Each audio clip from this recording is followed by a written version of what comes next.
अब देखिए, जो जिन्ना है वो चाहे दुष्ट हो, चाहे कितना भी नेगेटिव हो, लेकिन उसके विचारों में स्पष्टता है। यानी कि हमें सोचना है कि कोई प्रिंसिपल है वो किसी स्पेसिफिक सिचुएशन में काम करेगा या नहीं करेगा। तो पहली बात यह हुई कि हमारे विचारों में स्पष्टता होनी चाहिए, और दूसरी बात यह हुई कि नेगेटिव शक्ति को हराने के लिए उतनी ही फोर्सफुली आपको पॉजिटिव शक्ति चाहिए होगी। अगर आपकी न्यूट्रल है शक्ति तो आप उसे हरा नहीं सकते। नमस्कार दोस्तों, अभी मैंने हाल ही में द बंगाल फाइल्स मूवी देखी। इस मूवी में 4 मुख्य ऐसे बिंदु हैं जिससे हमारा जीवन डायरेक्टली जुड़ा हुआ है, जो हमें समझ में आने ही चाहिए। मैं शुरू करता हूं। अगर आपको वीडियो पसंद आए तो प्लीज लाइक करो। मूवी जो है दो ऐसे ग्रुप्स के बीच में है, ऐसे 2 ग्रुप्स के बीच में फाइट है, जो एक बहुत क्लियर है अपने विचारों से, अपने जो टारगेट है उसके प्रति, जो उसे रास्ता यूज करना है उसके प्रति, और एक बहुत कंफ्यूजन वाला ग्रुप है जो जिसको समझ नहीं आता कि क्या करना है, और अगर करना भी है तो वो रास्ता सही है या नहीं है, वो कंफ्यूज है। जो मुख्य भूमिका है भारतीय लड़की, ये विचारों की स्पष्ट लड़की है, बहादुर है। बहादुर ऐसी कि जो अंग्रेजी ऑफिसर पे भी हमला कर देती है, कंसीडरिंग कि हम गुलाम हैं इनके और इनको हम पर हक करने का राज करने का हक नहीं है। ठीक। अब ये लड़की गांधी जी के संपर्क में आती है और कंफ्यूज हो जाती है। अभी तक इसके विचारों में स्पष्टता थी। अब जो गांधी जी हैं वो प्रतिकार को भी हिंसा कहते हैं, है ना। यानी कि इनके लिए अहिंसा सब कुछ है, इनका पूरा आंदोलन अहिंसा पे बेस्ड है। अब जो ये लड़की है, चाहे ये लड़की हो चाहे वो पूरी भीड़ हो, जो पूरा समाज है, जो इनोसेंट लोग हैं, वो इसी कंफ्यूजन में रहते हैं कि धर्म क्या है और हिंसा क्या है। बंगाल के दंगे होते हैं, जब एक्शन डे होता है, सामने एक ग्रुप खड़ा है जो कि तलवार लेके खड़ा है। उसको बहुत स्पष्ट है कि हमें इन लोगों को मारना है, क्योंकि हमें एक अलग देश चाहिए। अब जो ये वाला जो ग्रुप है, ये बेचारा इस कंफ्यूजन में है कि अगर हम तलवार उठा लें तो वो हिंसा तो नहीं हो जाएगी। ये चीज इसी कश्मकश में है कि एक बहुत स्पष्ट विचारों वाला ग्रुप है जो जिन्ना का ग्रुप है, और एक बहुत कंफ्यूजन वाला ग्रुप है जिसको ये समझ नहीं आता कि हम जो हमें करना है वो हम करें कैसे। अब ये बात इंपॉर्टेंट क्यों है, विचारों में स्पष्टता क्यों जरूरी है। विचारों में स्पष्टता नहीं होगी तो आप टारगेट सेट नहीं कर पाएंगे। अगर टारगेट सेट कर भी लेंगे तो प्रोसेस सेट नहीं कर पाएंगे। अब जब वो युद्ध होता है, वो युद्ध ही था। एक तरफ लोग तलवार लेके खड़े थे, जिन्ना के लोग, और जो दूसरे लोग हैं वो प्रोसेस सेट नहीं कर पा रहे। वहां प्रोसेस क्या है कि हमें भी अपनी रक्षा के लिए हथियार उठाने पड़ेंगे, लेकिन जैसे ही हथियार उठाते हैं तो गांधी जी के प्रिंसिपल्स का वायलेशन हो जाता है, यानी वो हिंसा हो जाती है। तो ये लोग कंफ्यूजन में है। तो पहली बात क्लैरिटी होनी चाहिए, जिससे कि टारगेट सेट हो पाए, प्रोसेस सेट हो पाए। प्रोसेस अगर सेट हो जाएगा तो फिर समाधान निकल जाता है। समाधान निकल जाता है, चाहे उसके लिए ट्रेनिंग लेनी पड़े, कहीं कोचिंग लेनी पड़े। फॉर एग्जाम्पल, आप जो है आईएएस की तैयारी करना चाहते हैं या आप इंजीनियर बनना चाहते हैं, तो पहली बात यह है कि आपको क्लैरिटी होनी चाहिए कि आपको इंजीनियर बनना है या आईएएस बनना है। फॉर एग्जाम्पल, आपने डिसाइड किया आपको आईएएस बनना है। अब आप प्रोसेस सेट करेंगे कि मैं कोचिंग लूं, खुद से पढ़ूं, है ना। तो इस तरीके से आपको सबसे पहले थॉट प्रोसेस आपकी क्लियर होनी चाहिए, जिससे कि आप टारगेट और प्रोसेस सेट कर सकें। अब देखिए, एक तरफ जिन्ना है और एक तरफ साधारण लोग हैं, या एक तरफ गांधी है। ठीक है। अब देखिए, जो जिन्ना है वो चाहे दुष्ट हो, चाहे कितना भी नेगेटिव हो, लेकिन उसके विचारों में स्पष्टता है। नेगेटिव होने के कारण उसका स्कोर, अगर मैं बात करूं अपने प्रैक्टिकल जीवन की, अगर उसका स्कोर -5 है तो हमें +5 चाहिए होगा, हमें 0 नहीं चाहिए होगी। तो इस व्यक्ति को अगर मुकाबला करना है तो इस व्यक्ति की जरूरत होगी, इसके विचारों की जरूरत होगी। इस विचारधारा से लड़ने के लिए ये विचारधारा चाहिए होगी।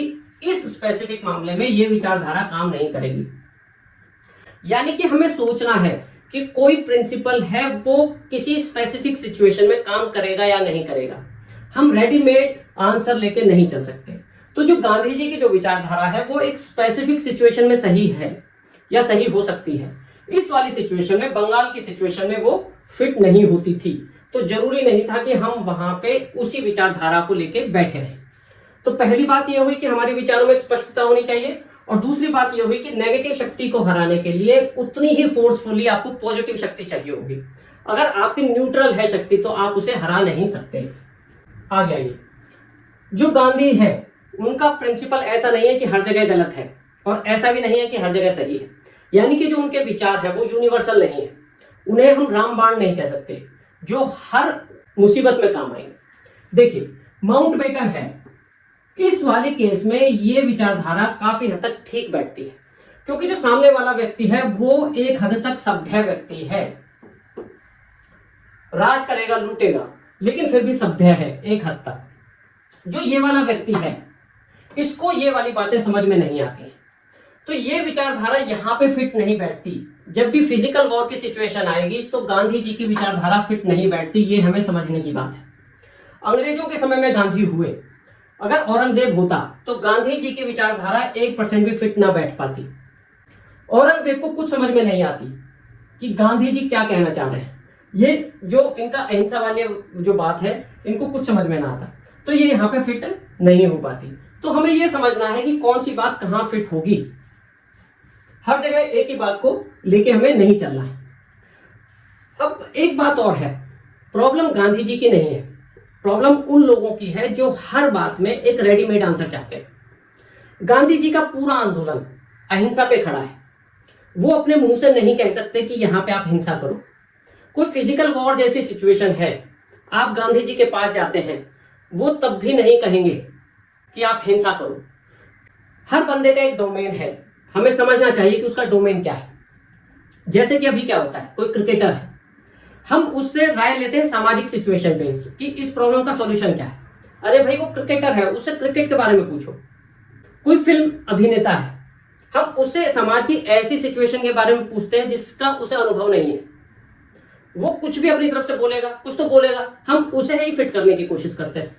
तो इसी तरीके से गांधी की जो एक आइडियोलॉजी है वो हर जगह फिट नहीं होती, वो हमें समझना पड़ेगा।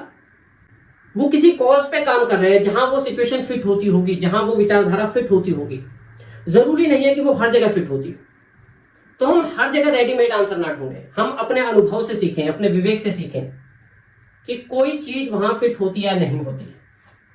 अब अगर हम गांधी जी की ही बात करें, देखो गांधी जी अंग्रेजों के मामले में जो नॉन वायलेंस को as a tool, as a weapon use करते थे, क्योंकि उनका विचार यह था कि अंग्रेजों से हम हथियारों के दम पर जीत नहीं सकते, तो उन्होंने नॉन वायलेंस को अपनाया। जबकि गांधी जी जो खुद है, जहां ऐसी सिचुएशन होती थी उन्हें लगता था कि वो अपने हाथों का उपयोग कर सकते हैं, जहां वो हिंसा का उपयोग कर सकते हैं तो वो करते थे। उन्होंने खुद अपनी पुस्तक में लिखा कि उन्होंने अपनी पत्नी के विरुद्ध हिंसा की जब उन्होंने उनकी बात नहीं मानी। यानी कि जो गांधी हैं उन्हें अपना ऑब्जेक्टिव हासिल करना था, इसलिए उन्होंने कुछ प्रिंसिपल बनाए, कुछ एक सेट बनाया कि मैं किस पर चलूंगा। तो गांधी जी खुद बहुत सारी जगह अपने प्रिंसिपल को फिट नहीं करते थे, जहां उन्हें लगता था कि उन बातों से काम नहीं चलेगा। आगे बढ़ते हैं। अब गांधी जी जो हैं वो प्रतिकार को हिंसा कह रहे हैं, अपने जो आंदोलन के हिसाब से वो उस बात को कह रहे हैं। वो कह रहे हैं कि भाई एक तरफ हिंसा अगर हो रही है, एक तरफ अगर हथियार चला रहे हैं, आप भी अगर हथियार चलाएंगे तो कोई तो बचेगा ही नहीं। अब उनको ये बताने वाला होना चाहिए कि कोई बच भी नहीं रहा। अगर दुष्ट लोग बचते हैं तो उसका कोई उपयोग नहीं है। यानी कि अगर दोनों ही खत्म हो जाएं तो ज्यादा ठीक है, बजाय इसके कि केवल दुष्ट लोग बचे। आगे चलते हैं। एक बहुत बड़ा मैसेज ये था, मैसेज नहीं था, जो समझने की बात थी कि जो पीड़ित पक्ष है जैसे ही वो प्रतिकार करता है, जैसे ही वो रिटेलिएट करता है, तभी प्रशासन जाग जाता है, तभी हैवी फोर्सेस आ जाते हैं और दोनों ग्रुप्स को चुप कराते हैं, मतलब रोकने की कोशिश करते हैं। जब तक एक पक्ष मर रहा होता है, उस पर अटैक हो रहे होते हैं, तब तक होते रहते हैं। और ये सिचुएशन तब की नहीं, वो अब की भी है। जो पीड़ित पक्ष है जब वो प्रतिकार करता है तो प्रशासन उठता है, जागता है। आप बहुत सारी घटनाएं ऐसी देखेंगी जहां बलात्कार हो जाएगा, हत्या हो जाएगी और पुलिस एफआईआर दर्ज करने के लिए भी राजी नहीं होती, चाहे डर हो, लालच हो, वजह कुछ भी हो। तो आप अक्सर देख लेंगे भारत में कि लोग चक्का जाम कर देते हैं, लोग हिंसा करते हैं, आगजनी करते हैं। उस इवेंट को बड़ा करने की कोशिश की जाती है, क्योंकि जब घटना बड़ी होती है तो प्रशासन पर प्रेशर पड़ता है उस घटना को रोकने का। तो प्रशासन जो है उसके लिए एक बहुत बड़ा मैसेज है कि घटनाओं को बड़ा होने से रोकें। जब घटना छोटी हो तो ही सही एक्शन लिया जाए, जिससे कि जो पीड़ित पक्ष है उसे महसूस हो कि उसके साथ न्याय होगा, न्याय हो रहा है। आगे चलते हैं। इस मूवी की एक बात ऐसी थी जिससे मैं सहमत नहीं हुआ। मूवी मैसेज ये देती है कि जो ये प्रॉब्लम्स हैं, जो सांप्रदायिक इश्यूज हैं, उनकी जड़ पॉलिटिशियन है, उनकी जड़ पॉलिटिक्स है। इस बात से सहमत नहीं हुआ जा सकता। क्यों नहीं हुआ जा सकता?